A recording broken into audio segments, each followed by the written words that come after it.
Good morning. मैं Bhumika Pradhan, BEd fourth semester of Siliguri Terai BEd college and Siliguri primary teacher training college. मैं आज आप लोगों को हिस्ट्री पढ़ाने जा रही हूँ और ये मेरा आप लोगों के साथ थर्ड क्लास है और आज का टॉपिक है रेलवे का विकास। तो सबसे पहले हमें यह जानना जरूरी है कि किन किन माध्यम के द्वारा हम यातायात कर सकते हैं।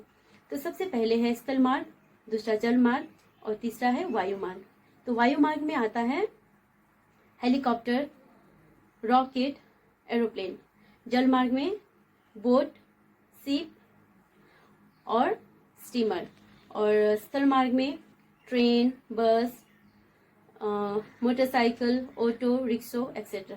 तो मैं आज आप लोगों को स्थल मार्ग का साधन ट्रेन के बारे में बताने जा रही हूँ कि यह ट्रेन भारत में कब स्थापित हुआ था, किसके द्वारा स्थापित हुआ था और इसके पीछे क्या कारण था। 1853 के पहले तक भारत में रेल के बारे में कुछ ज्ञान नहीं था और 1853 में लॉर्ड डलहौजी के द्वारा भारत में सबसे पहले रेलवे लाइन बनाई गई और जिसका नाम था ग्रेट इंडियन पेनिनसुलर। 1860 तक ऐसे बहुत सारे रेलवे लाइन बनाई गई। जो था सबसे पहले तो बना था ग्रेट इंडियन पेनिनसुलर, उसके बाद था सेंट्रल इंडियन, उसके बाद था ईस्टर्न बंगाल इंडियन ब्रांच और उसके बाद ग्रेट साउथर्न, उसके बाद फिर ईस्टर्न रेलवे और वेस्ट इंडिया। इन सारे लाइनें 1860 में बन चुके थे। तो 1857 में यह भी सिद्ध हुआ कि ये जो रेलवे लाइन बनाया गया ये बहुत ही ब्रिटिश लोगों को बहुत ही लाभान्वित हुआ, क्योंकि जो किसान विद्रोह हुआ था, किसान विद्रोह 1857 में हुआ था, इस विद्रोह को दबाने के लिए ये ट्रेन के जो रेलवे यातायात के द्वारा रेल के द्वारा भेजे गए सैनिकों द्वारा इस युद्ध को आराम से दबाया गया था।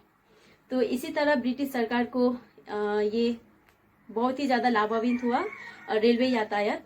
और उससे इससे यह भी लाभ हुआ कि भारत में जो कच्चे माल बंदरगाह तक जाते थे, तो बंदरगाह तक जाने के लिए जो यातायात के साधन होती थी वो बहुत ही असुविधाजनक हुई। तो इस असुविधाजनक को सुविधा के रूप में परिणत करने के लिए ब्रिटिश लोगों के दिमाग में ये रेलवे लाइन आई। तो रेलवे लाइन बनने से तुरंत कुछ ही समय में ही बंदरगाह तक जो कच्चे माल पहुंचा दिया जाता था और बंदरगाह से फिर वो माल बाई शिप के द्वारा फिर बाहर देश जाते थे और बाहर देश से बने हुए पूर्ण रूप से बने हुए प्रोडक्ट को फिर बंदरगाह तक लाए जाते थे। बंदरगाह तक लाने के बाद फिर वही माल फिर भारत के कोने कोने तक रेलवे मार्ग के द्वारा पहुंचाया जाता था, जिससे उन लोगों को बहुत ही ज्यादा लाभ हुआ। ब्रिटिश लोगों को बहुत ही ज्यादा लाभ हुआ क्योंकि वो कम दाम पे माल खरीदते थे और जाके फिर ज्यादा दाम पे बिक्री करते थे, जिससे वे बहुत ही ज्यादा लाभान्वित हुए। तो इसी तरह लॉर्ड डलहौजी के बाद लॉर्ड कर्जन भारत आए। तो लॉर्ड कर्जन 1899 से लेके 1905 तक रहे।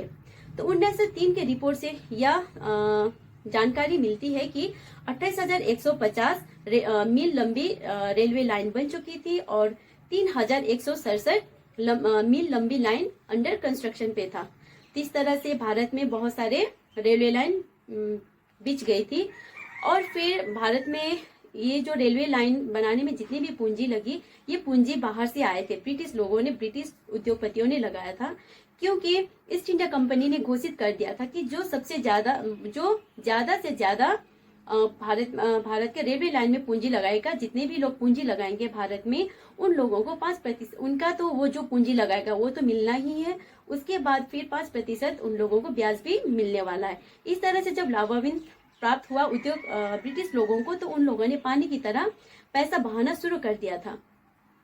और जब इसे लौटाने की बारी आई, जब उन लोगों ने पूर्ण रूप से रेलवे लाइन बना लिए थे, उसके बाद जब लौटाने की बारी आई तो फिर सरकार ने उन्हें जो पूंजी था उन लोगों का वो पूंजी दिया। उसके बाद जो पहले से तय था कि उन्हें 5% की दर से भी ब्याज मिलेगा, वो ब्याज भी चुका दिया। इस तरह से भारत का अर्थव्यवस्था बिगड़ते ही जा रहा था और यह अर्थव्यवस्था जो बिगड़ा, इसे भारत की जनता को ही सरवाइव करनी पड़ी, क्योंकि सरकार ने मनमाने ढंग से जो रेलवे में किराया लिया जाता था, ये मनमाने ढंग से लेने लगे, जिसके कारण बहुत सारे आम जनता इस सुविधा से वंचित रहे। उन लोगों को ये रेलवे द्वारा यातायात की सुविधाएं से वंचित हुए, क्योंकि उन लोग उतना ज्यादा नहीं चुका पाते थे किराया, जिसके कारण वे रेल पे यातायात नहीं कर सके, रेल पे यात्रा नहीं कर सके।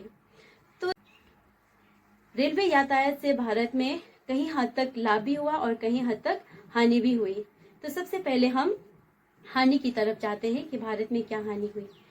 तो भारत में सबसे पहले जो पूंजीपति ने भारत के रेलवे लाइन में पैसा खर्च किया था, तो उनको तो लौटाना ही पड़ा सरकार के द्वारा। तब ये लौटाते समय भारत का अर्थव्यवस्था बिगड़ते ही जा रहा था।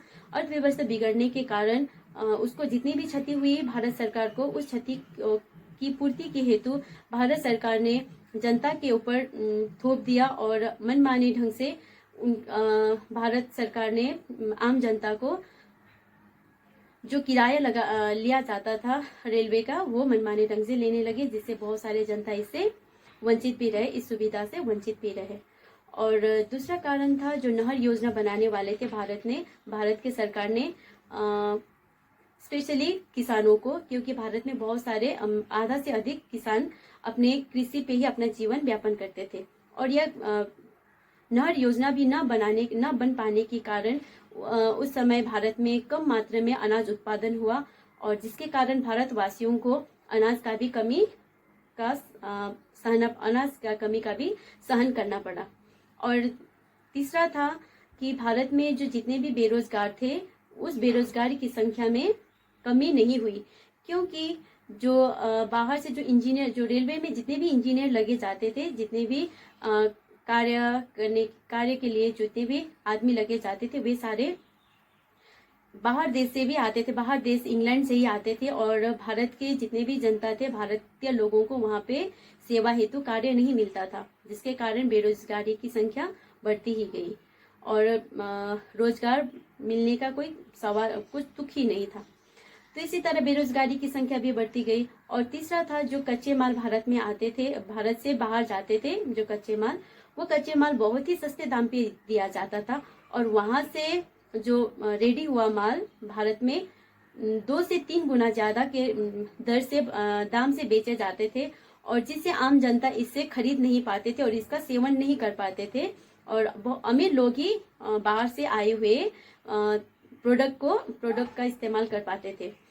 और फिर यही कारण हुआ कि भारत में जो छोटा मोटा उद्योग धंधा भी चल रहा था, वो भी इन्हीं ब्रिटिशों के द्वारा उस उद्योग धंधा का भी चौपट हो गया।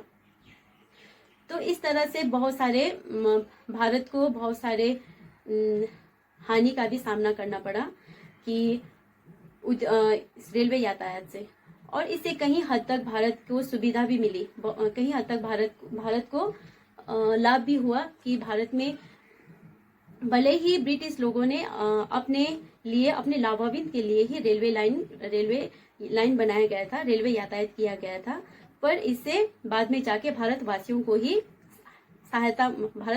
ही लाभ हुआ, क्योंकि इसमें बेरोजगारी की संख्या भी घटती गई।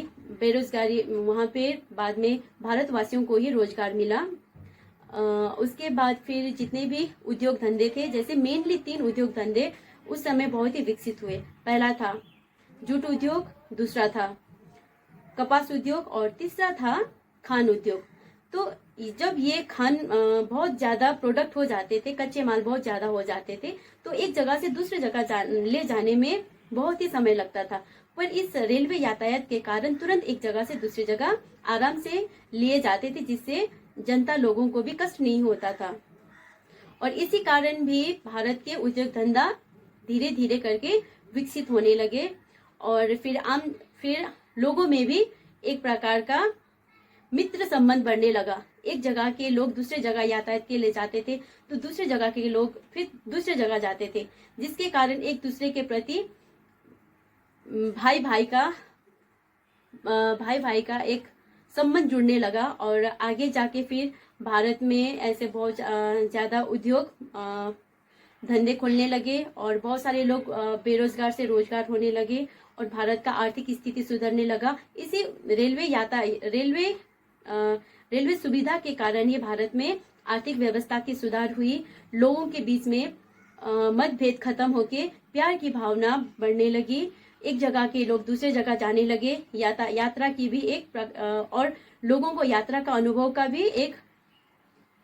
अनुभव होने लगा लोगों को, कि यात्रा करने से लोगों के बीच में प्रेम संचार होता है, और एक जगह के लोग, एक राज्य के लोग दूसरे राज्य पे आराम से जाके वहां पे बिजनेस कर सकते थे, और वहाँ के लोग भी दूसरे जगह जाके बिजनेस कर सकते थे, जिससे भारत की आर्थिक व्यवस्था को कहीं हद तक सफलता मिली। तो भले ही ब्रिटिश सरकार ने अपने सुविधा के लिए रेलवे लाइन बनाया गया था, पर बाद में जाके भारत को बहुत ज्यादा लाभान्वित हुआ। और आज भी हम देख सकते हैं कि इसको हम किस तरह से रेलवे को हम किस तरह से उपयोग करते हैं।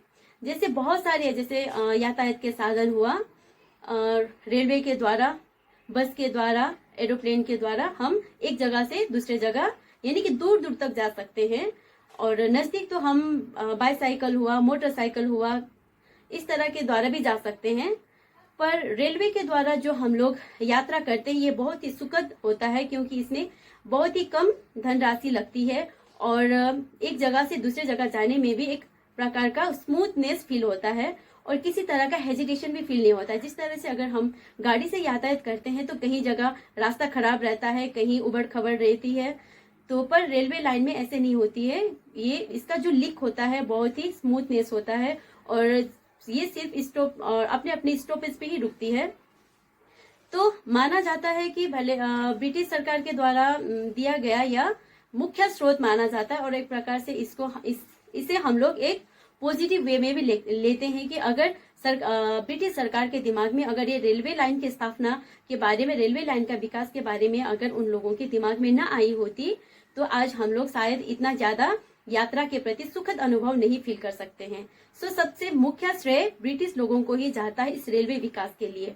तो हम भले तो इसका मुख्य श्रेय ब्रिटिश लोगों को ही जाता है कि भारत में रेलवे लाइन का संचार हुआ और एक जगह से दूसरे जगह तक लोग आराम से आते जाते हैं और वो भी कम अमाउंट पे, कम धनराशि पे हम एक जगह से दूसरे जगह जा सकते हैं।